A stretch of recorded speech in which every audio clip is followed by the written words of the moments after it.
नमस्कार, मैं मोजो स्पार्ट के साथ हूँ अवधेश वर्मा। आज हमारे बीच में बहुत ही कर्तव्यनिष्ठ, ईमानदार एवं अपने कार्यों के प्रति सजग रहने वाले उत्तर प्रदेश के योगी सरकार में कबीना मंत्री आदरणीय श्री मुकुट बिहारी वर्मा जी हैं। स्वागत है आपका। मंत्री जी, आपसे आप जो है अपने शैक्षणिक कार्य के दौरान ही संघ के संपर्क में आए, तो ये संघ के प्रति आपका झुकाव कैसे हुआ?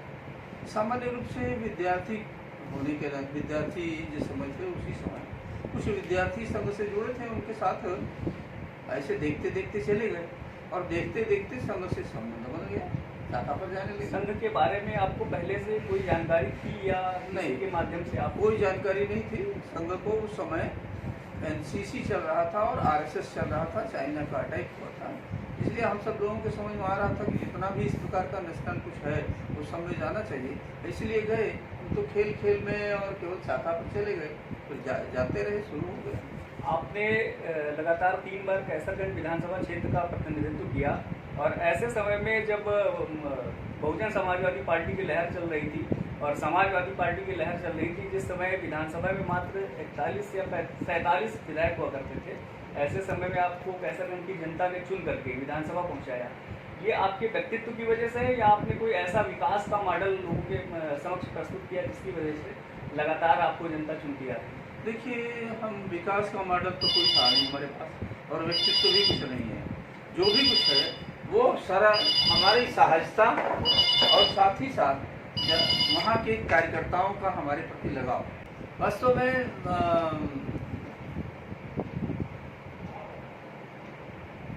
कैसे संशोधन नहीं, मैंने पूछा था कि कैसरगंज की जनता ने अच्छा, वास्तव में देखिए, ना तो हमारा कोई इस प्रकार का विकास का एजेंडा था और ना ही हमारा इतना बड़ा व्यक्तित्व था, किंतु मैं एक अच्छा कार्यकर्ता, ईमानदार कार्यकर्ता, मेहनती कार्यकर्ता, लगने वाला कार्यकर्ता, ये भाव समाज के बीच में था। कार्यकर्ताओं का सहयोग था, क्षेत्र ने हमको चुन लिया। आप तो लगातार 2 बार बहराइच जनपद के जिलाध्यक्ष रहे भारतीय जनता पार्टी के। इसके अलावा लगातार 3 बार लगातार विधायक चुने गए और 1 बार पूर्व में थे। आपने 4 बार लगातार कैसरगंज विधानसभा का प्रतिनिधित्व किया। आपके पास सहकारिता विभाग है जिसका आप प्रतिनिधित्व कर रहे हैं। एक कहने में ये आता था कि जो ये परिवारवाद की राजनीति चल रही है, लेकिन सहकारिता विभाग भी परिवारवाद की भेंट चढ़ गया। किसी समय माननीय मुलायम सिंह जी के पास ये विभाग हुआ करता था, इसके बाद में शिवपाल सिंह जब से मंत्री बने तब से उन्होंने इस विभाग को अपने पास रखा। तो इस विषय में आप क्या कहना चाहेंगे? देखिए, सहकारिता विभाग आप मान लीजिए, यह क्षेत्र बहुत ही व्यापक और बहुत बड़ा क्षेत्र है। राजनीति में सहकारिता विभाग राजनीति से परे हटकर समाज के उत्थान के लिए, किसान और गांव के विकास के लिए है। जिन प्रदेशों में ये सफल है वो प्रदेश आज सहकारिता के गुणगान करते हैं। उत्तर प्रदेश में भी सहकारिता प्रारंभ में बहुत अच्छा था। आप जिस प्रकार का उल्लेख कर रहे हैं, जिसमें परिवारवाद आया, उस समय इसमें थोड़ी बहुत गिरावट आई। हमारे आते समय तो ये लग रहा था कि जिसे परिवार से अलग ही नहीं हो पाएगा, लेकिन संघर्ष किया पार्टी ने, संघर्ष किया कार्यकर्ताओं ने, संघर्ष किया सरकार ने, और उसका आज परिणाम है कि आज परिवार एक किनारे लग गया है। नए जो कॉपरेटर्स हैं वही सारे लोग जुड़ गए हैं और आ गए। एक समय में जब आपके सहकारिता मंत्रालय का प्रभार संभाला था, उस समय लोग ये कह रहे थे कि आप इस विभाग को कैसे चलाएंगे। संभवतः आपके विभागीय लोग भी ऐसा कुछ कह रहे थे, तो इस पे आपने कैसे नियंत्रण किया? देखिए, बड़ी सामान्य बात है। बहुत टफ क्वेश्चन किसी सरल बच्चे को दे दिया जाए तो आदमी को लगता है कैसे सॉल्व करेंगे, लेकिन मन में जो एक दृढ़ विश्वास होता है वो धीरे धीरे उसको करवा लेता है। सरकार और संगठन हमारे साथ थी, इसलिए वो सारा सबका सब हल हो गया और अच्छा हल हो गया। उत्तर प्रदेश में सहकारिता विभाग को उत्तर प्रदेश की रीढ़ माना जाता है। इस विभाग को आपको लेने के बाद आपने इसमें क्या परिवर्तन किया? किसानों के लिए किस तरीके की विकास से संबंधित योजनाएं आपने चलाई? देखिए, हर क्षेत्र में उसमें विकास किया गया। आज आप चारों तरफ देख लीजिए, हमारे जितने भी क्रय केंद्र हैं वो बढ़े नहीं मात्र, बल्कि वो भौतिक उसमें उतरकर सीधे किसान के खाते में पैसा जाने लगा। आज क्रय केंद्रों पर किसान की संख्या बढ़ गई, किसान को खाद और बीज मिलना सुलभ हो गया है। साथ ही साथ हमारी जो बैंक हैं, कोऑपरेटिव बैंक हैं, इनकी स्थिति ठीक हो रही है। पहले 16 कोऑपरेटिव बैंक ऐसे थे कि लोगों का पैसा 30 साल से जमा था, 1 पैसा नहीं दे रहे थे। आज सारे बैंक डिपॉजिटर्स को उनके पैसे वापस कर रहे हैं, सारे बैंक लाभ में हैं।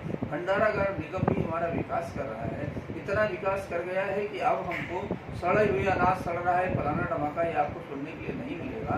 और इसके अलावा हम किसान को भी भंडारागार निगम में सुविधा दे रहे हैं। चारों तरफ हमारा विकास हो रहा है।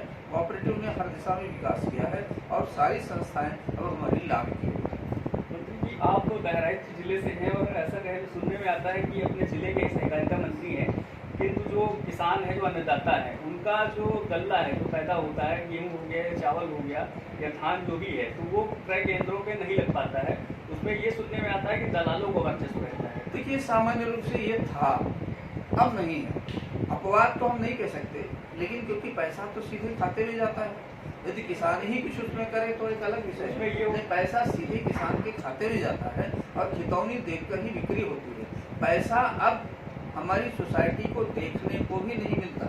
हमारी सोसाइटी दो चीज़ देखती है, खितौनी देखती है, अनाज देखती है और खाता देखती है। पैसा सीधे बैंक से वहाँ चला जाता है। इसलिए किसान के अलावा और दूसरे का इन्वॉल्वमेंट हो ही नहीं सकता। अब किसान ही कोई इन्वॉल्वमेंट करे तो अलग बात है। सुनने में खबर ये आती है कि व्यापारी जो वर्ग है वो किसानों की खितौनी लेकर के लगवा लेते हैं और पैसा ट्रांसफर कर लेते हैं। इस तरीके की घटना है। अब पैसा ट्रांसफर तो किसान के खाते में जाता है। यदि किसान के खाते में जाता है उसके बाद किसान निकाल के दे आए तो हम नहीं वहाँ रोक सकते। किसान की खितौनी लगा के हम करते हैं। यदि किसान अपनी खितौनी सब किसी को दे दे तो हम क्या कर सकते हैं।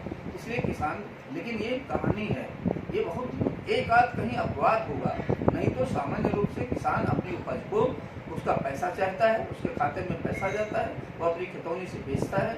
बहुत एक आध कहीं हो सकता है, नहीं तो मुझे लगता है 99% किसान अपने अनाज ना तो अपनी खितौनी बेचता है, ना अपने खाते से आया हुआ पैसा दूसरे को देता है। और पैसा तो अब किसी को मिलता ही नहीं, कोई देख ही नहीं पाता। जैसे बैंक में पैसा, जैसे खाते हमारे पास अनाज आता है, वैसे सीधे बैंक को हम इन्फॉर्म करते हैं, बैंक उसी खाते में पैसा देता है। अभी जल्द एक खबर आई थी कि जो इफ्को खाद है और यूरिया वो नेपाल को तस्करी हो रही है। जो किसान हैं, जो कृषक हैं, अन्नदाता हमारे, उनको समय से खाद और यूरिया उपलब्ध नहीं हो पा रही है और रेट भी काफ़ी बढ़ गए। जो अमूमन 250 रुपये की यूरिया थी उसको 600 से 700 रुपये मार्केट में बिक रहे हैं। देखिए, ये बहुत बड़ी एक अफवाह है।